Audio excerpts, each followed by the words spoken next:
Hazreti Ebu Eyyub el-Ansari aydiye ahir yalvarıp üstüki tabağa çıkardı. Oham güne akşamlık nahari Resulullah canı aşin elterdik.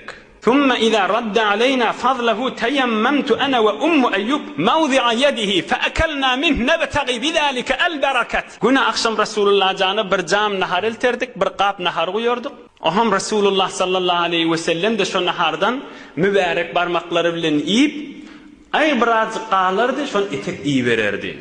Oham bizde ey men Resulullah canın parmağının cayı var deyip doğru şu parmağının üstünden bir gedek men, bir gedek ayalım Ummu Eyyub ikvolip çık yerdik.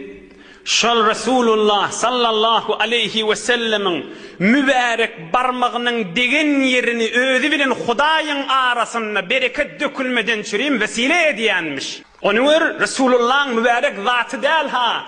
Resulullah'ın mübarek rahmeten lil aleminligi del. Fakat bir maddi parmağının degen yerini özü bilen Hudaýyň arasynda vesile ediyenmişti.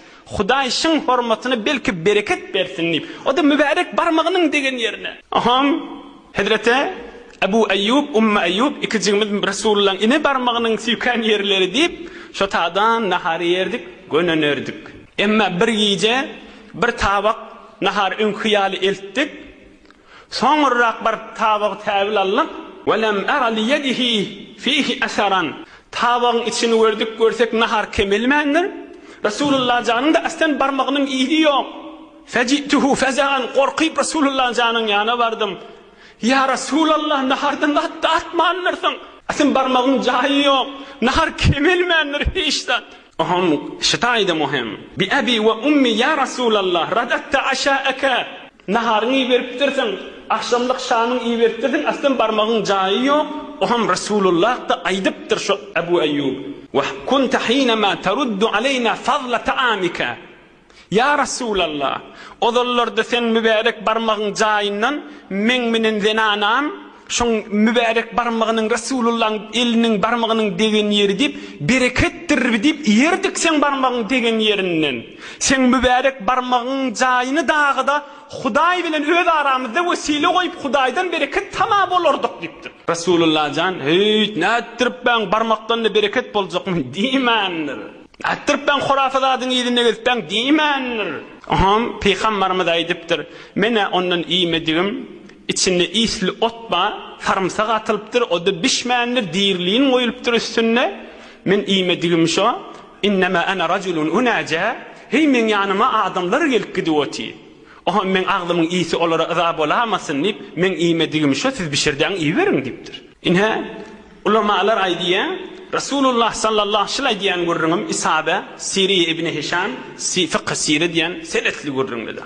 Tamam Resulullah janyň zindigi namasyny siretini aýdýan kitaplardyr ba. Ya soňra Resulullah jan dünýeden geçenden soňramda hud peýgamberimiziň öz denanasy Hazreti Ummu Selme bil musulmanlyň enesi Peygamberimizin bir näçe mübarek qıllaryny saklap bir süýşäňçinde saklaýanmışdykda. Şibe aýtjak görrüňimde Sahih-ul Buhari'de ba. Senetli görrüň. Oham sahabalaryň bir miridilese şol mübarek qılı çykaryp iýberýänmişdik. Onu bir suwuň içine salyp şol suwu içip Hudaý şu qıl sebepli Resulullah janyň mübarek saçy bir kidany qıl şo sebepli berkim şafa bersin diýip bismillah diýip içýänmişdikle, şafa da tapýanmışdykle. Vaktiki Resulullah canın parmağının degen yerini Hudaý bilen insanyň arasynda vesile bolup düşýän bolsa, vaktiki Resulullah canın birjek qıly vesile bolup düşýän bolsa, Resulullah canın rahmeten lil aleminligi, Resulullah canın öz zatyny Hudaýa Resulullah'ın hormatyna diýmek elbette edip dälmay. Nähil Resulullah canı Hudaýa Resulullah'ın hormatyna diýmek dogry däl bolsun ham.